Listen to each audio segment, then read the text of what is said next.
with children. Okay. Are you guys excited for a tour in Italian American theater?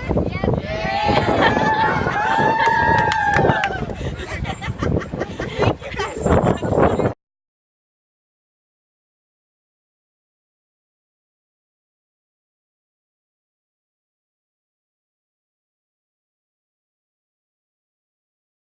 You're now standing in historic Little Italy.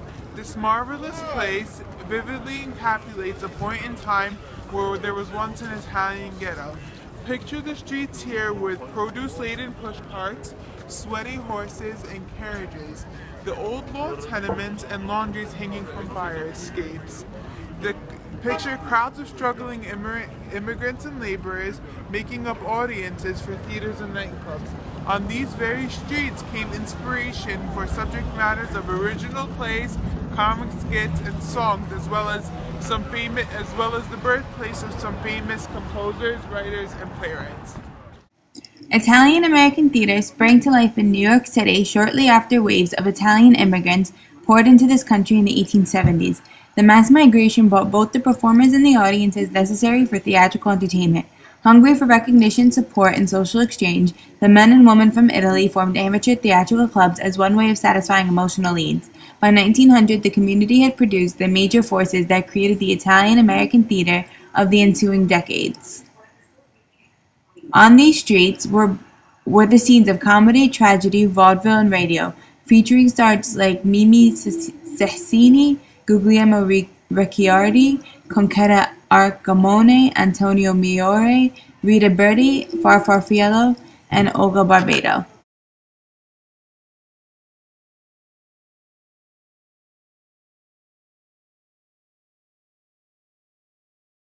Hi, tour group. We are currently at Cafe Roma, located at 385 Broome Street on the corner of Mulberry Street, which was originally called Cafe Ronca, a pastry shop that was the Sardi's of Little Italy, a hangout for many theater and a variety of artists. Pasquale de Ronca was born June 7, 1866 in Solifera Avellino, Pontus in Italy. He came to New York in 1891, followed by his brother Giovanni in 1892, with whom he opened this cafe. Guglielmo Ricciardo and the actor Antonio Miore first met here. The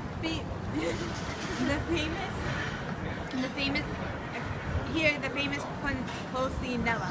Francesco Riccardi and the comedian Giovanni de Rosalia would socialize here on their off hours.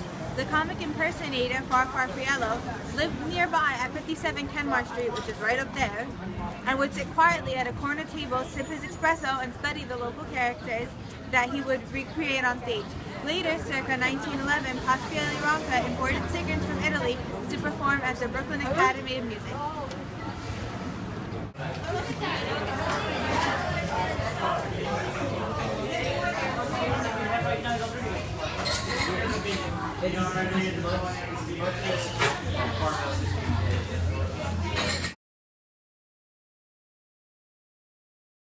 Italian American Museum, which is dedicated to exploring the rich culture and heritage of Italy and Italian Americans by presenting the individual and collective struggles and achievements of Italians and their heirs to the American way of life. By collecting, preserving, and interpreting tangible objects and reminiscences, the Italian American Museum displays notable contributions of Italians and Italian Americans to American culture. The Italian American Museum is a cultural and educational institution promoting constructive pluralism by educating Americans to the heritage of Italians and their European roots, values, language, and traditions. The Italian American Museum sponsors expositions, festivals, lectures, synopsia, and education and travel programs to Europe with a focus of Italy and its contributions to the world. Mulberry Street once housed the headquarters of Banca Malzone and Circo Filodrammatico Italian America, which is now a natural food store.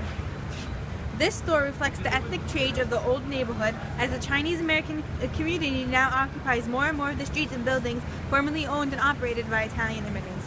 The Little Italy of today is regulated primarily to the length of Mulberry above Canal Street. The company advertised money-changing postal services and travel services by ship or rail as his daytime job, and imported Italian wives. He was a banker that donated much of his money and time to the Italian colony that was about to take place here.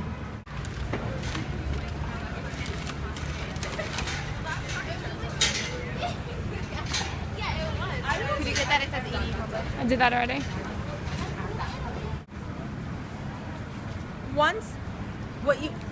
Before this was 86 Mulberry Street, it was once 88.5 Mulberry Street, located between Bayard and Canal Street, in the heart of Mulberry Bend. Operated from 1886 to 1902, it was also the headquarters of a circular philodrammatical Italian America prior to them moving next door to 88 Mulberry Street. The